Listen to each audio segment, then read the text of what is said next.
country where thank you. Thank you. My wish you are very happy. I wish you are very happy. You are very much English. Happy Republic. Today is 26th January.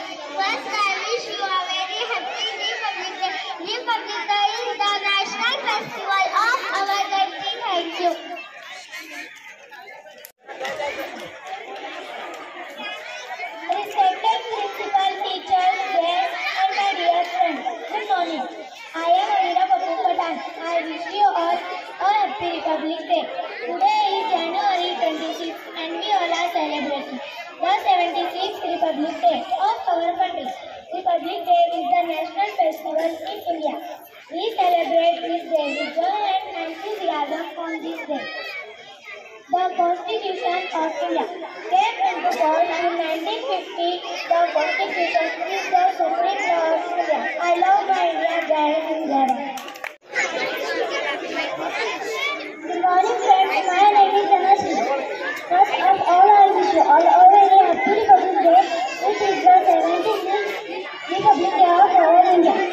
On 26th January 1950, the Indian Constitution came into effect, marking a new chapter in our democracy.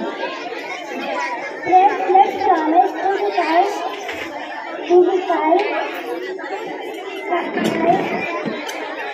responsible and active participants in our democracy. Jai Hind.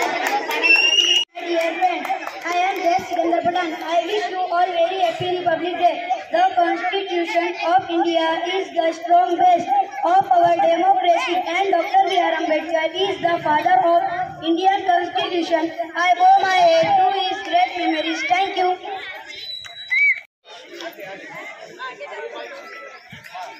Good morning everyone. My name is Mahek Salama Sheikh from class 7th Urdu. I am a teacher. I work in the school. I teach science subject and good manners. I like my students very much. Thank you. Good morning everyone. My class 6th Urdu. I am policeman and I wear khaki uniform and wear sleeveless bikini. My job is to protect the people. Thank you. Is Ibrahim Sheikh from class 6 Urdu. I am lawyer. I fight for truth and justice. I go to court. Don't break the laws, follow the rules. Satyameva Jayate. Good morning everyone.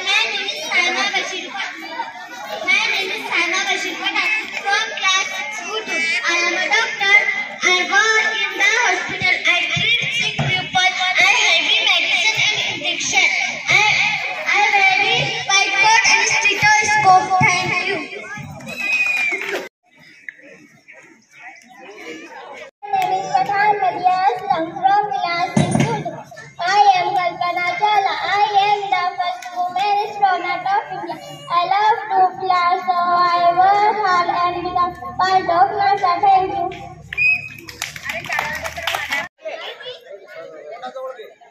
My name is Sana Azika Khan from class 6 Urdu. I am forward. My life is very simple. I work holiday in the field.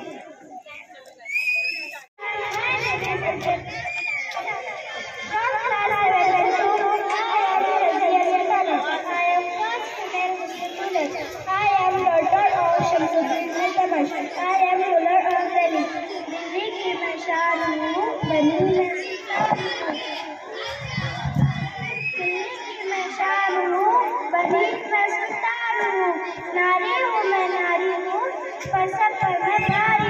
Thank you. From class 7 Urdu. I am Indira Gandhi. I am the Iron Lady of India. I was the first woman Prime Minister of India. I teach a famous Robert Kennedy. त्यांना अभिवादन करण्यासाठी आपण या ठिकाणी येत असतो. झेंड्याला सलामी म्हणजे त्या वीरांना आपण सलामी करत असतो. ज्या वेळेला आपण इथं पुष्पचक्र अर्पण करतो, पुष्प अर्पण करतो, त्यावेळेला आपण त्या वीरांना ज्यांनी या देशासाठी प्राण अर्पण केलेले आहे त्यांना आपण ते पुष्प अर्पण करत असतो.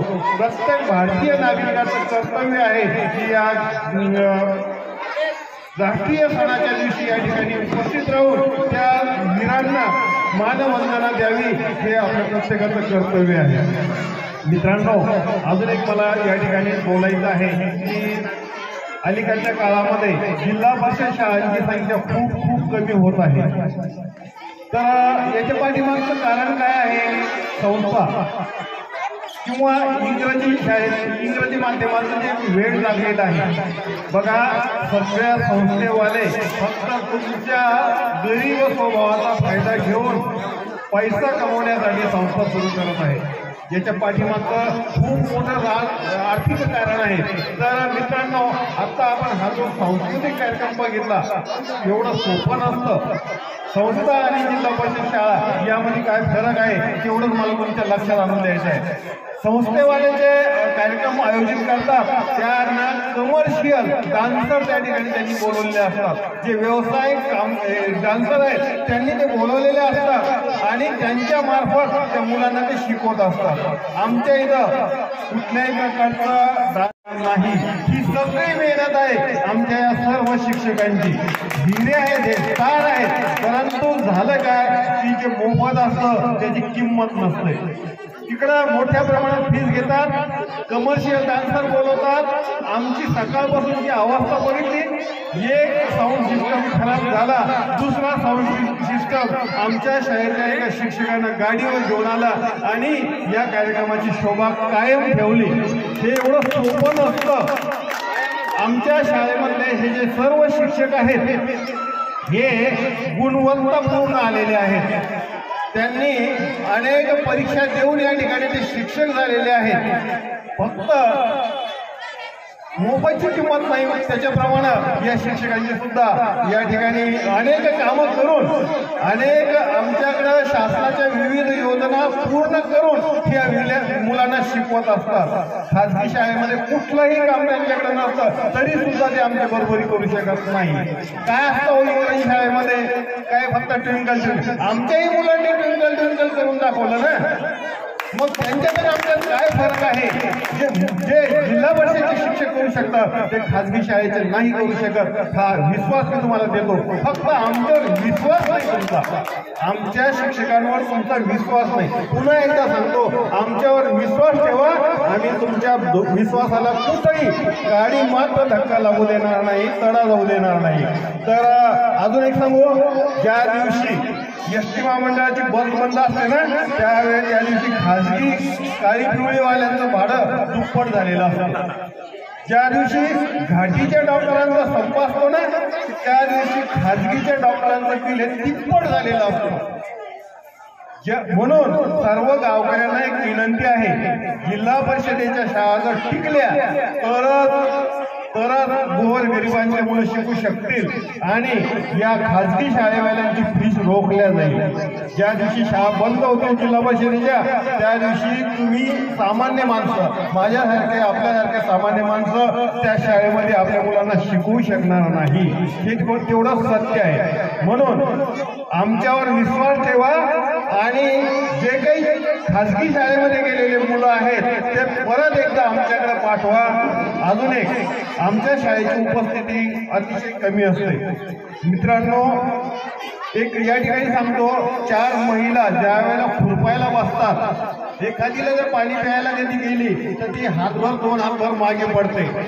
1, 2, 4 दिवस गैरहजेरी असलेला मुलगा कसा बरं पुढे जाईल? तोही मागे पडतो. त्याचंही नुकसान होतं. घरी ठेवणं म्हणजे त्या विद्यार्थ्यांचं नुकसान करणं. दररोज 100% उपस्थित ठेवा आणि जर आमच्या मुलांना लिहिता वाचता आलं नाही तर आमचं मनगट पकडा. आम्ही त्याच्यासाठी समर्थ आहोत. फक्त तुमची उपस्थिती 100% ठेवा आणि मग आम्हाला प्रश्न विचारा की आमच्या मुलांना लिहिता का वाचता का येत नाही. आम्ही त्याच्यासाठी उत्तर द्यायला तयार आहोत.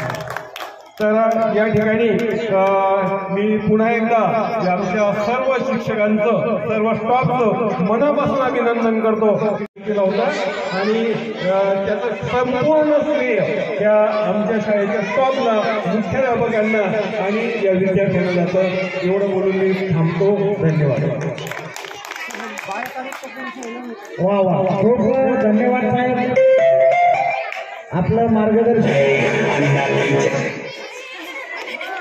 हे आमच्यासाठी मार्गदर्शक राहील. नक्कीच आपल्या गावकऱ्यांना आपलं आव्हान पटले.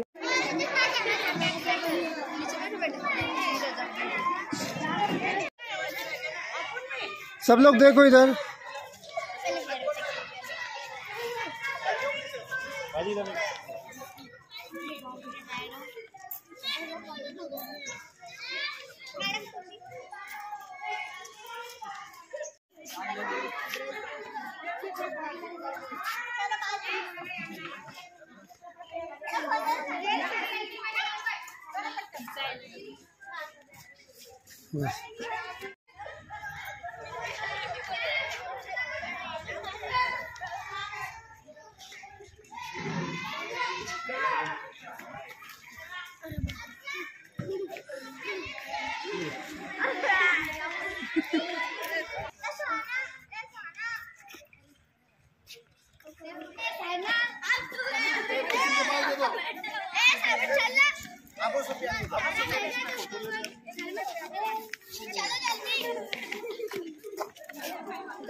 अरे मी कुछ दिख रहा हूँ.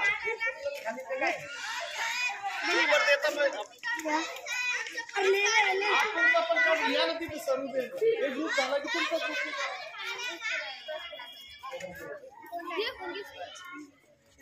ले.